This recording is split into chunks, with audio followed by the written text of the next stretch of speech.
Oi, bom dia, queridos irmãos e irmãs, que Jesus esteja sempre conosco, hoje e sempre. Que esse nosso dia seja abençoado, repleto de muita paz, muito amor, muita prosperidade, muita união. Que Jesus nos abençoe hoje e sempre. Sempre conosco, nosso copo com água, para a fluidificação e para tomarmos logo após o nosso evangelho. E para darmos início ao nosso evangelho de hoje, irmãos, vamos fazer a nossa prece inicial. Vamos começar hoje com a oração Ave Maria. Ave Maria, cheia de graça, o Senhor é convosco. Bendita sois vós entre as mulheres e bendito é o fruto do vosso ventre, Jesus. Santa Maria, Mãe de Jesus, rogai por nós, os pecadores, agora e na hora do nosso desencarne, que assim seja, graças a Deus. E a nossa primeira leitura da manhã de hoje, irmãos, é do livro Pão Nosso, dos nossos irmãos Emmanuel e Chico Xavier.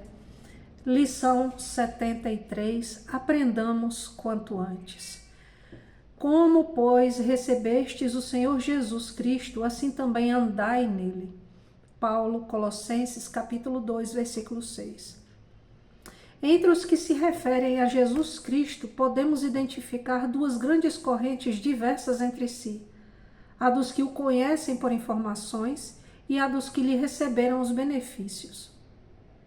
Os primeiros recolheram notícias do Mestre nos livros ou nas alheias exortações. Entretanto, caminham para a situação dos segundos, que já lhe receberam as bênçãos. A estes últimos, como mais propriedade, dever-se-á falar do Evangelho. Irmãos, quantas vezes, até hoje, a gente fala e fala e fala e realmente não vivemos o que Jesus nos ensinou, da forma como Ele nos ensinou. Como encontramos o Senhor na passagem pelo mundo? Às vezes, sua divina presença se manifesta numa solução difícil de problema humano, no restabelecimento da saúde do corpo, no retorno de um ente amado, na espontânea renovação da estrada comum para que nova luz se faça no raciocínio. Há muita gente informada com respeito a Jesus e inúmeras pessoas que já lhe absorveram a salvadora caridade. Isso aqui vale a pena nós repetirmos. Há muita gente informada com respeito a Jesus e inúmeras pessoas que já lhe absorveram a salvadora caridade. Ou seja, que já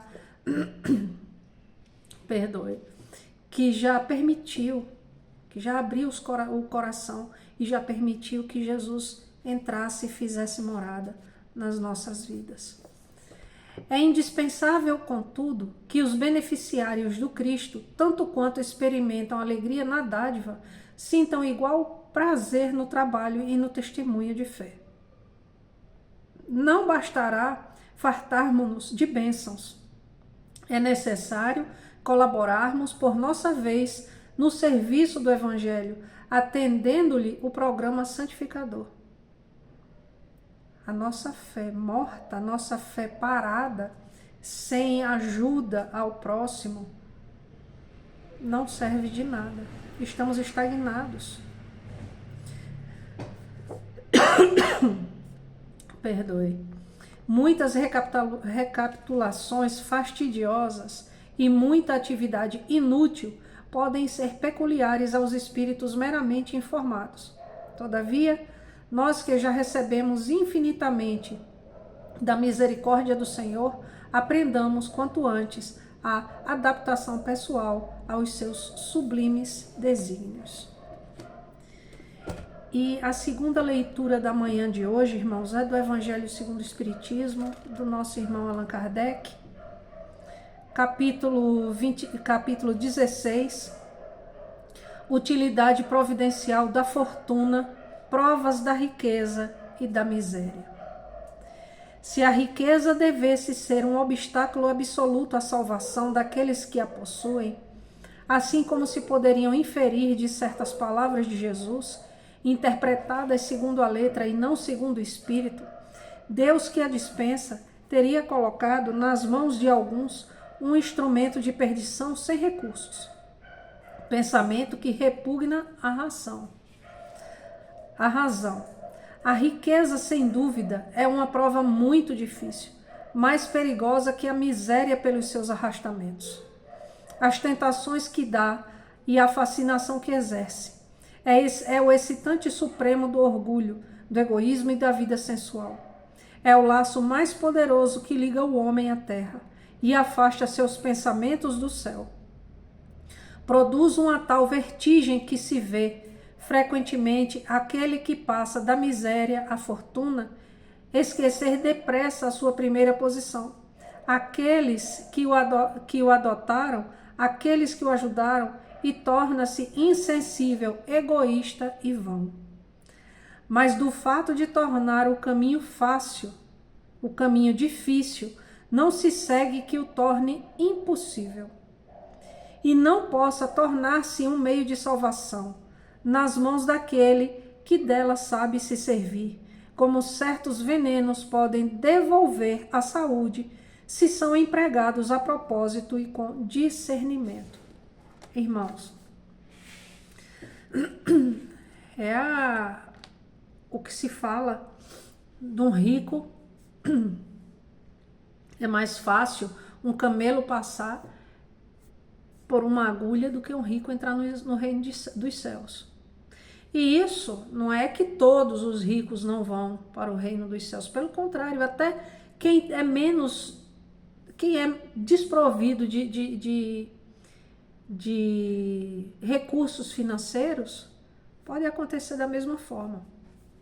O que quer dizer é o seguinte, que muitas vezes as pessoas se prendem tanto às coisas materiais e o egoísmo, a vaidade, o orgulho toma posse daquela criatura, que ela não percebe o que está acontecendo ao redor dela. E se percebe, se faz de cega, surda e muda. Quantas vezes a criatura pode suavizar a dor de um irmão, de uma irmã que está logo ali ao lado. Mas aí pensa logo. Mas se eu gastar com ele, pode ser que falte para mim. Ou então, para que eu vou gastar? Para mim tá bom demais.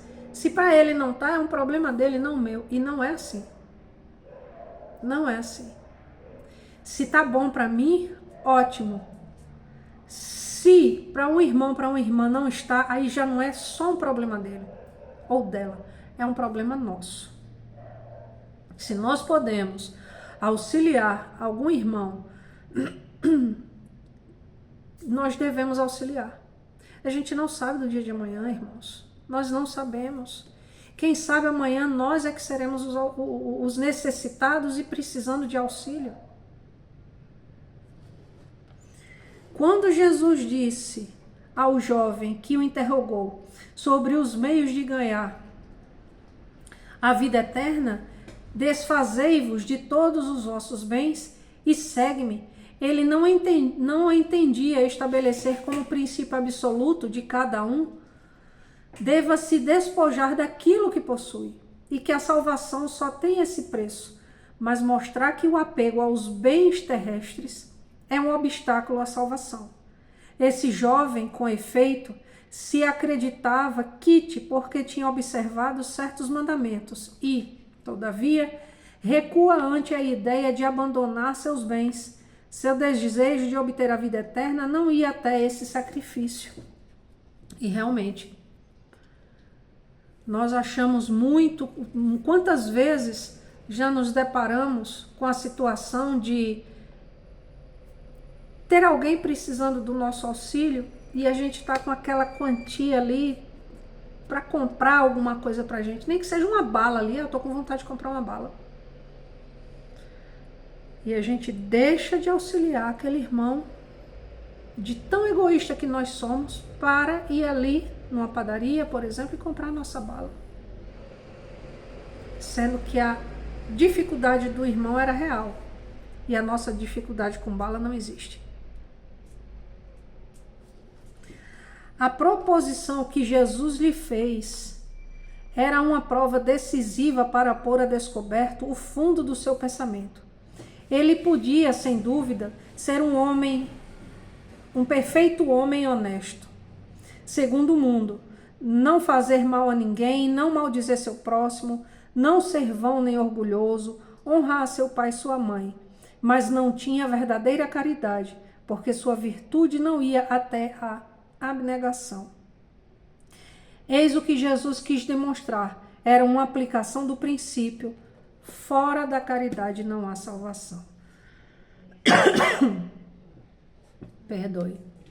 Irmãos, fora da caridade não há salvação.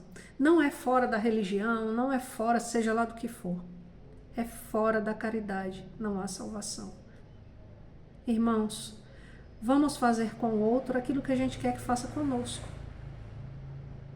Vamos auxiliar, porque a gente sabe que mais cedo ou mais tarde, nós também, por mais recursos que possamos ter, ou nem tantos recursos, mais cedo ou mais tarde, nós precisamos ser auxiliados, seja lá em qual situação que for, mas iremos precisar do auxílio de alguém, seja ainda na nossa juventude, precisando de algo material, seja na nossa velhice, precisando de um suporte de alguém para nos ajudar até fazer as coisas mais corriqueiras do dia a dia. Mas mais cedo ou mais tarde, nós também precisaremos ser auxiliados.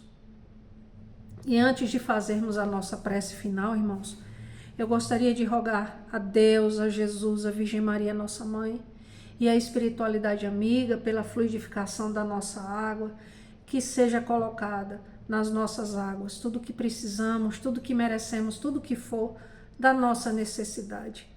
E vamos fazer agora, irmãos, a nossa prece final, a oração Pai Nosso, a oração que Jesus Cristo, nosso Mestre, nos ensinou. Pai nosso, que estais nos céus, santificado, Senhor, seja o teu nome. Venha a nós o vosso reino, e seja feita a tua vontade, Senhor, assim na terra como nos céus. O pão nosso de cada dia nos dai hoje, perdoai as nossas ofensas, assim como nós perdoamos a quem nos tem ofendido. E não nos deixeis cair em tentação, mas livrai-nos de todos os males, pois teu é o reino, o poder, a honra e a glória, hoje, amanhã e para todo sempre. Que assim seja, graças a Deus. Irmãos, que Jesus nos abençoe. Até a próxima.